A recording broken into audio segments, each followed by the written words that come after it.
Good morning students. बेटा last class में हमने जो 7.2 एक्सरसाइज है उसके 4 क्वेश्चन कर लिए थे। पांचवा मैंने आपको बताया था क्या था, find the ratio in which the line segment joining point A and B is divided by x axis, also find the coordinate of point. जैसे आपके पास दो पॉइंट थे ए और ये बी, इसको एक्स एक्सिस कट कर रहा है, एक्स एक्स, ठीक है, एक्स एक्सिस कट कर रहा है, यानी एक पॉइंट है वो एक्स एक्सिस के ऊपर कट कर रहा है, इसी पॉइंट होगा। तो एक्स के ऊपर एक्स का कोऑर्डिनेट होगा, वाई का क्या होगा, 0 होगा, ठीक है। और इसके पॉइंट थे आपके पास 1 - 5, 1 - 5 और 4 - 5, और क्या थे, -4 5, -4 और 5, ठीक है।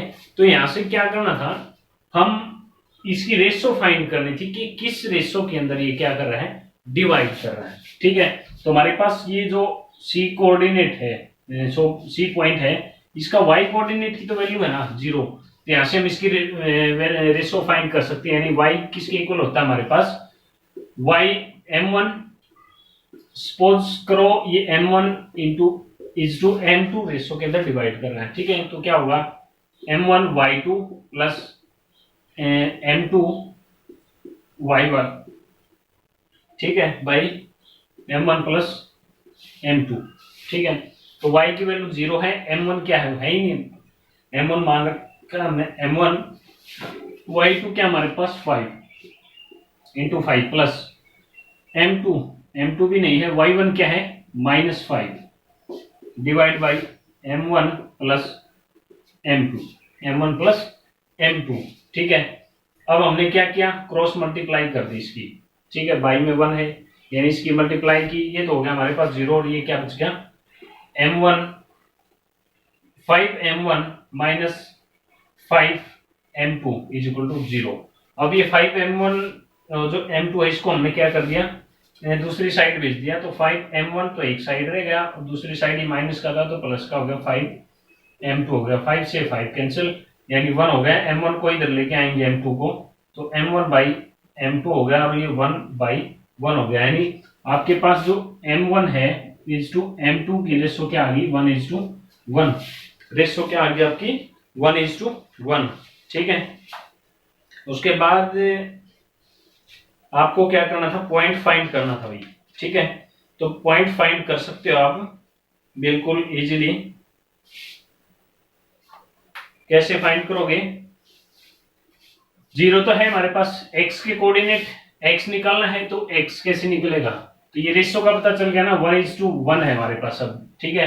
रेशो का पता चल गया, तो m1 क्या 1 इंटू x2 क्या हमारे पास -4 प्लस m2 भी 1 है, इंटू m1 क्या होगा 1 डिवाइड बाई 1 प्लस 1, तो x की वैल्यू क्या होगी, -4 प्लस 1 बाई 2, यानी -3/2। x की क्या वैल्यू होगी, ये -3/2। तो जो हमारे पास जो c पॉइंट था हमारा, c क्या था, x और 0 था, वो क्या होगा c -3/2 एंड 0, और रेशो क्या थी हमारे पास, रेशो 1:1 आ गई थी हमारी, ठीक है। तो ये दो चीजें आपको फाइंड करनी थी, ठीक है। उसके बाद क्वेश्चन नंबर 6 है, इफ हमारे पास पॉइंट है 4, are the vertex of parallelogram taken in order, find x and y। देखो भाई ये हमारे पास डायग्राम, पैरेललोग्राम है ए बी सी डी, ठीक है, इसके कोऑर्डिनेट गिवन आपके पास। तो करना क्या है, ये जो हमारे पास बी के अंदर जैसे 4 एंड y है, y फाइंड करना है, सी के अंदर x है, यानी x और y की वैल्यू फाइंड करनी है, ठीक है। तो आपको पता है पैरेललोग्राम क्या होता है, पैरेललोग्राम की जो डायगोनल होते हैं वह एक दूसरे को क्या करते हैं, बाइसेक्ट करते हैं, मतलब एक दूसरे का मिड पॉइंट के ऊपर वो कट करते हैं एक दूसरे को, ठीक है। यानी जो AO है OC के इक्वल है, ठीक है, और ऐसे ही OB है वो OD के इक्वल है, ठीक है। यानी जो O पॉइंट है वो AC और BD दोनों का क्या है, mid point. We know that O is the mid point of AC। ठीक है, तो कोऑर्डिनेट ऑफ O, और कोऑर्डिनेट ऑफ O क्या होंगे? O के कोऑर्डिनेट क्या होंगे भाई? O के मिड पॉइंट के कोऑर्डिनेट क्या होते हैं? वो क्या होंगे? 1 plus x by 2 and 2 plus 6 by 2। ये हो गए भाई O के कोऑर्डिनेट। AC का मिड पॉइंट है तो मिड पॉइंट फाइंड कर दिए। और again we know that O is the mid point of BD का भी मिड पॉइंट है। देन कोऑर्डिनेट ऑफ O के कोऑर्डिनेट क्या होंगे? O के कोऑर्डिनेट क्या होंगे? 4 plus 3 by 2 and y plus 5 is equal to 2। ये होगी भाई। अब आपको पता है कि भाई O तो एक ही जगह है ना, O दोनों के ऊपर क्या है? कॉमन है। ठीक है, तो कॉमन है तो जो कोऑर्डिनेट है दोनों जगह क्या होंगे? सेम होंगे। O is common point of both side या both diagonal AC and BD। then coordinate of O will be equal। O के कोऑर्डिनेट क्या होंगे? इक्वल होंगे, यानी ये दोनों इक्वल होंगे किसके? x का x के इक्वल, यानी 1 plus x by 2 is equal to किसके? 4 प्लस 3 बाई 2 एंड ये 2 plus 6 by 2 is equal to y plus 5 by 2। Equal होंगे ना इसके? तो इक्वल होंगे तो 1 प्लस एक्स ये होगा हमारे पास 4 प्लस 3 यानी 7 बाई 2 हो गया भाई, 7 बाई 2। और ये हो गया 8 बाई 6 और 8 बाई 2 था, यानी कट कर दोगे 4 बाई 1 हो गया, यानी 4 हो गया। तो 4 को 4 बाई 1 लिख सकते हो आप। ठीक है, ये हमारा। तो अब क्या किया? क्रॉस मल्टीप्लाई कर दो यहाँ से। तो इसकी मल्टीप्लाई यहाँ पर करोगे तो 2 प्लस 2x होगी और 2 की 4 के साथ 7 के साथ तो 14 होगी। तो यहाँ से x की वैल्यू क्या होगी? 2 दूसरी साइड गया, माइनस का होगा, 12 बच गया। 2x इज इक्वल टू 12 और x is equal to 12 by 2 तो 6 हो गया भाई। ठीक है, तो यहाँ से आप क्या करोगे? मल्टीप्लाई करोगे तो y plus 5 is equal to 8 और y इज इक्वल टू 3। ठीक है, तो y की वैल्यू 3 होगी और जो x है उसकी वैल्यू क्या होगी आपके पास? 6 होगी। ठीक है, तो x आपके पास 6 और y 3 हो गया भाई। ठीक है, तो ये वैल्यू आपकी आ गई है भाई। ठीक है, उसके बाद है question number 7। Find the coordinate of A point A where AB is a diameter of circle whose center is this and B is this। आपके पास 7th क्वेश्चन है। 7th क्वेश्चन के अंदर एक सर्कल का डायग्राम गिवन है, sorry diameter. और diameter है तो देखो जो सर्कमफ्रेंस के ऊपर 2 पॉइंट होंगे वो आपके पास गिवन है और सेंटर गिवन है। यानी ये देखो आपके पास इस टाइप की सर्कल फिगर है, ये इसका सेंटर है, ये A है, ये B है। A के पॉइंट कोऑर्डिनेट आपको फाइंड करने हैं। Find the coordinate of point A के मान लिए x1 और y1 या x या y मान लिए मैंने। ठीक है, आपके पास जो O सेंटर है उसके यानी ओरिजिन जिसको बोल सकते हैं हम, वो क्या है? सेंटर है। उसके सर्कल के सेंटर के पॉइंट है 2 एंड -3 और B जो पॉइंट है आपका वो गिवन है 1 एंड 4 गिवन है आपके पास। अब देखोगे जो O है हमारा डायमीटर का क्या है? मिड पॉइंट है। O is the mid point of AB। O is 7th question है, O is the mid point of AB। then coordinate of O के कोऑर्डिनेट क्या होंगे? x प्लस 1 बाई 2 यानी 2 किसके इक्वल होगा? 2, ये 2 किसके इक्वल होगा, इन दोनों का टोटल बाई 2 करोगे तो 2 के इक्वल होगा। ऐसे ही y प्लस 4/2 करोगे वो -3 के इक्वल होगा। ठीक है, इक्वल होगा ना, इन दोनों को ऐड किया हमने, y को ऐड किया तो y का कोऑर्डिनेट आ गया, x को ऐड किया तो हमारे पास x का कोऑर्डिनेट आ गया, मिड पॉइंट का जो x का कोऑर्डिनेट हो। तो यहाँ से क्या करोगे, 2 की मल्टीप्लाई 4 होगी, x प्लस 1, तो x क्या होगा आपका 3, x 3 हो गया। और यहाँ से क्या होगा, इसकी multiply y plus 4 is equal to -6 हो गया, और y इज इक्वल टू -10 हो गया। तो x और y के कोऑर्डिनेट क्या हो गए, 3 एंड -10, 3 एंड -10। ठीक है, तो ये 7th क्वेश्चन था। देखो ये ए बी हमारा एक डायमीटर है, और इसका सेंटर हो गया सर्कल का। तो सर्कल का सेंटर जो होता है वो डायमीटर का क्या होता है, हाफ होता है, मिड पॉइंट होता है। तो मिड पॉइंट के फॉर्म लगा दिए हमने थ्योरम, वो क्या होती है, x के दोनों के ऐड होगी, डिवाइड किया 2 से, तो क्या कोऑर्डिनेट आएगा सेंटर का 2, यानी मिड पॉइंट का x आएगा। ठीक है, फिर y वाले जो a और b के कोऑर्डिनेट उनको ऐड किया और 2 से डिवाइड किया, तो हमारा कोऑर्डिनेट क्या था 3। तो इसका यूज करके हमने यहाँ से x y की वैल्यू फाइंड कर ली। ठीक है, अब नेक्स्ट क्वेश्चन है 8th क्वेश्चन।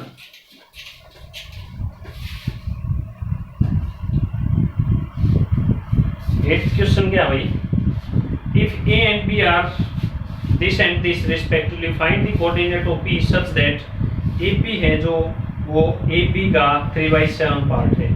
ठीक है, and p lies on the line segment AB। तो आपके पास एक AB लाइन सेगमेंट है AB, तो और आपके पास कोऑर्डिनेट है A के -2 और B के कोऑर्डिनेट है भाई 4 -4, 2 एंड -4। ठीक है, तो एक P पॉइंट है आपके पास, वो क्या है AB किसके इक्वल है, 3/7 AB के इक्वल। इसका मतलब क्या है, जो AB हमारे पास उसके टोटल 7 पार्ट है, और AP क्या है वो तीसरा हिस्सा है, तो यानी कि 3 बच गए, ये बच गए 4, तो रेशियो क्या होगी 3:4 रेशियो होगी। अब किसके कोऑर्डिनेट फाइंड करने हैं आपको, P के कोऑर्डिनेट करने हैं, वो आपने x मान लिया, y मान लिया। ठीक है, तो हमने फॉर्मूला क्या हमारा x क्या होगा, m1 x2 plus m2 x1 by m1 plus m2। ठीक है, और y का कोऑर्डिनेट निकालने के लिए m1 y2 plus m2 y1 divide by m1 plus m2।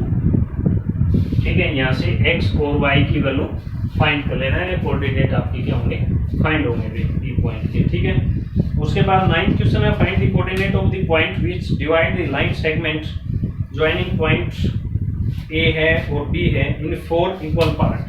4 equal part के अंदर क्या कर रहा है, डिवाइड कर रहा है, एक लाइन सेगमेंट है। ठीक है, 9th क्वेश्चन है ये आपका, क्वेश्चन नंबर 9th। मैं वैसे समझा दूंगा, आप कर लेना बेटा। क्या है, find the coordinate of the point which divide the line segment joining point A है आपके पास, ये है भाई A -2 and 2। उसके बाद है B है 2 and 8, ये भी है 2 and 8। ये 4 इक्वल पार्ट के अंदर डिवाइड करा, तो एक पार्ट 2 3 और 4 ये हो गए। ठीक है, ये P Q और R ये पॉइंट हो गए। ठीक है, यानी हमारे पास 1 1 1 1 इक्वल पार्ट है ना, तो इस पॉइंट, ये पॉइंट इस लाइन सेगमेंट को किस रेशियो के अंदर डिवाइड कर रहा है, 1:2। इस साइड हमारे पास बच गए 3, यानी 1:3 रेशियो के अंदर डिवाइड कर दिया P ने लाइन सेगमेंट AB को। ठीक है, क्यों ने किसके अंदर कर दिया, क्यों ने भाई 2 पार्ट इधर बच गए, 2 इधर, यानी 2:2 मीन 1:1 रेशियो में डिवाइड कर दिया।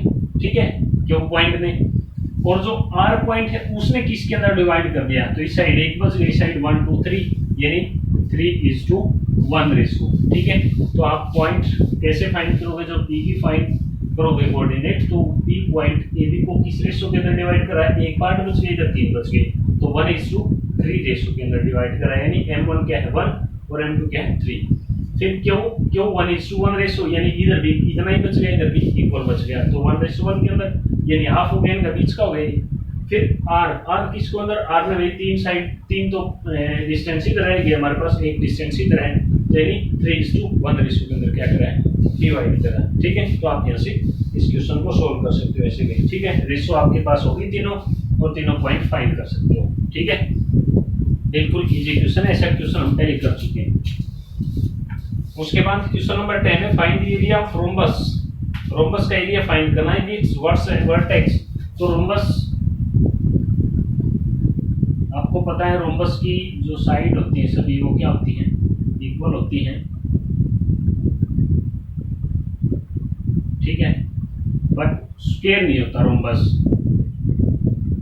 A B C. और रोम्बस का एरिया फाइंड करना है, तो रोम्बस का एरिया हम डायगोनल की हेल्प से फाइंड कर सकते हैं। डायगोनल की हेल्प से 1/2 into diagonal first and diagonal second, यानी ठीक है, प्रोडक्ट ऑफ इट्स, हाँ ये इंटू भी आपके पास area of rhombus is equal to 1/2 of product of diagonals. ठीक है, तो आपके पास ए है, ए 3 0 एंड 4 है, 4 एंड 5, बी आपके पास 4 5 है, माइनस ये सी हो गया और ये बी होगा। सी पॉइंट है जो आपका -1 4,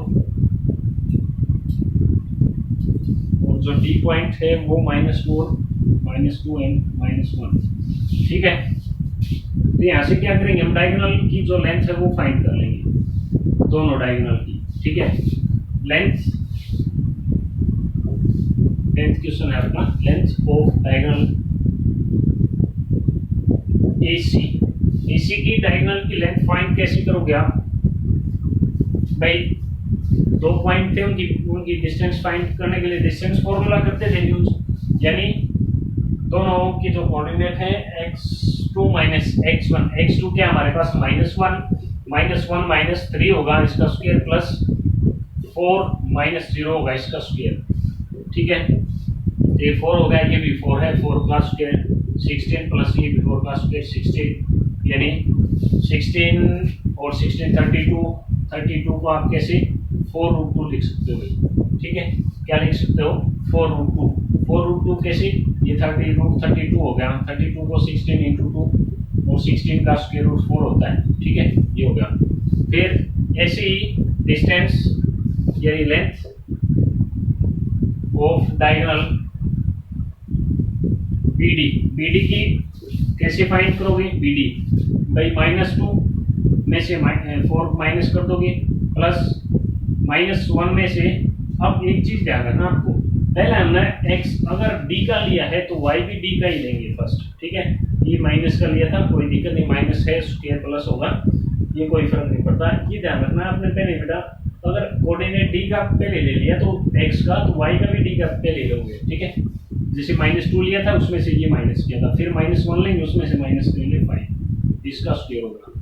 अब ये 4 और 6 और ये भी 6, 36 प्लस 36, इसको मैं 36 × 2 कर सकता हूँ, यानी 6√2 हो गया है आपके पास। ठीक है, एक ये दी, तो एरिया ऑफ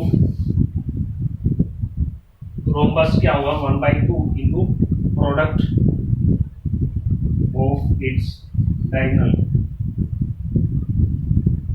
ठीक है, तो 1/2 इंटू डायगोनल क्या है, 4√2 इंटू 6√2, 2 से कैंसिल कर दिया, 2 बच गया हमारे पास। ठीक है, अब क्या बच गया, ये √2 की मल्टीप्लाई करोगे तो 2 होगा, एक 2 ये है हमारे पास, एक 6 हो गया।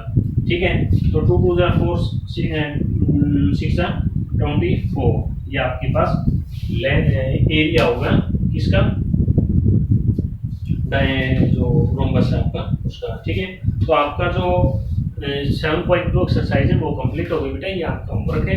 आप नेक्स्ट एरिया ऑफ ट्रायंगल है, ये करने का फार्मूला है, area of triangle 1/2 into base into altitude या हाइट या परपेंडिकुलर आपने पढ़ा है, वो आप एक बार नेक्स्ट जो एक्सरसाइज है उसकी एग्जांपल देखोगे। ठीक है, उसके बाद 5 क्वेश्चन है, 5 हम एक ही पीरियड में कंप्लीट कर देंगे। ठीक है, थैंक यू।